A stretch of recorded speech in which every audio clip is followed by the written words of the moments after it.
지금까지 근육이 늘어난다고 알고 계시는 분들이 정말 많습니다. 하지만 점점 더 많은 연구에서 스트레칭이 근육의 길이를 늘릴 수 없다고 하는데요. 물론 저 역시도 지금까지 근육이 탄성이 있고 탄성력으로 근육의 길이가 길어질 수도 있고 자주 사용하지 않는 범위나 근육이 짧아져 있는 자세로 있게 되면 근육의 길이가 짧아진다고 알고 있습니다. 근육의 길이가 짧아지면 금연선유의 마디의 개수도 감소하고 다시 스트레칭 해주면 금연섬유의 마디의 개수가 증가하면서 근육이 늘어난다고 알고 있습니다. 하지만 스트레칭에 대해서 알아보던 중에 새로운 사실을 알게 되었는데요. 보통 근육이 늘어나는 원리는 3가지 정도로 나와 있었습니다. 그럼 하나씩 알아보도록 하겠습니다. 첫 번째는 점탕성 변화에 대한 이론입니다. 근육에는 점탕성이라는 게 존재하는데 점성과 탄성의 합성어입니다. 점성이랑 쉽게 말해서 지점토를 생각하면 되는데요. 어떤 힘에 노출되면 그 형태가 변화되는 것을 말합니다. 하지만 순간적인 힘을 가할 때는 아무런 변화가 일어나지 않고 어느 정도의 힘과 시간이 필요합니다. 탄성은 고무줄을 생각하면 되는데요. 고무줄을 당겼다 놓으면 늘어났다가 다시 돌아가는 것을 탄성이라고 합니다. 스트레칭을 길게 자주 하면 길이가 늘어나는 변성이 생긴다는 겁니다. 이런 스트레칭 이후에 생기는 길이의 변화를 점탕성 변형이라고 합니다. 하지만 한 연구에서 햄스트링을 45초간 3회 스트레칭하고 이후 다시 스트레칭을 하려고 하는 시점에서 이미 점탕성이 회복되었고 더 많이 자주 스트레칭을 해주어도 스트레칭 이후 10에서 20분 정도 후면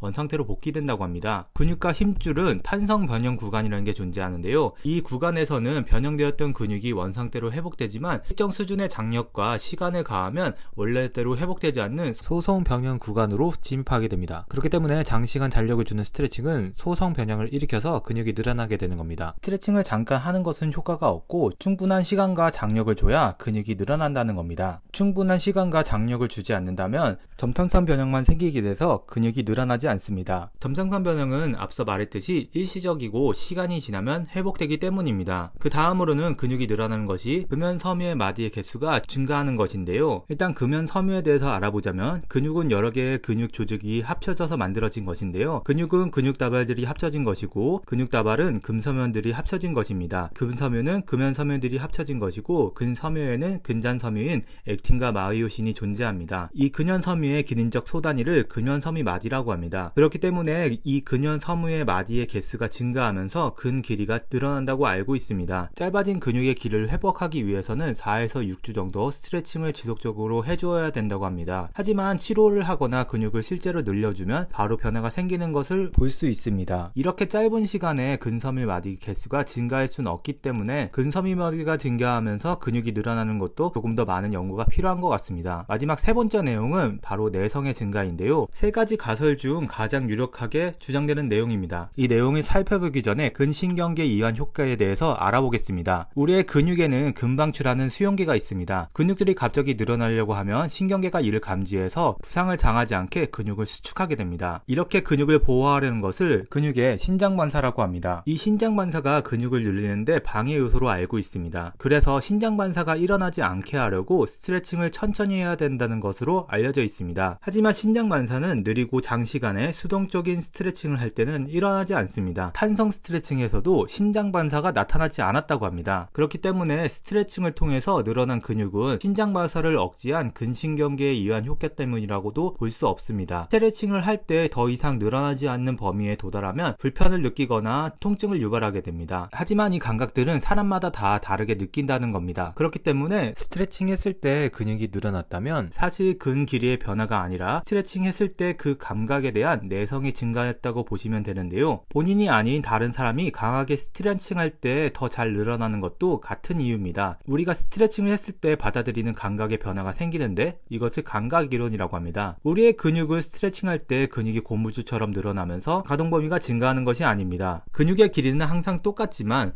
중추신경계가 스트레칭을 더 깊이 할 수 있도록 허용하기 시작하는 것으로 바로 스트레칭에 대한 내성이 증가한다는 겁니다. 점진적인 스트레칭을 했을 때 근육과 힘줄의 부하에 대해서 적응하고 근육의 길이는 변화가 없지만 신장성이 좋아지는 것으로 볼 수 있습니다. 이것을 통해서 원심속 수축이 더 빠르고 효과적으로 가동 범위를 증가시킬 수 있는 것을 알 수 있습니다. 스트레칭의 내성을 증가시키기 위해서 더 자주 오래 스트레칭하는 것을 권장드립니다.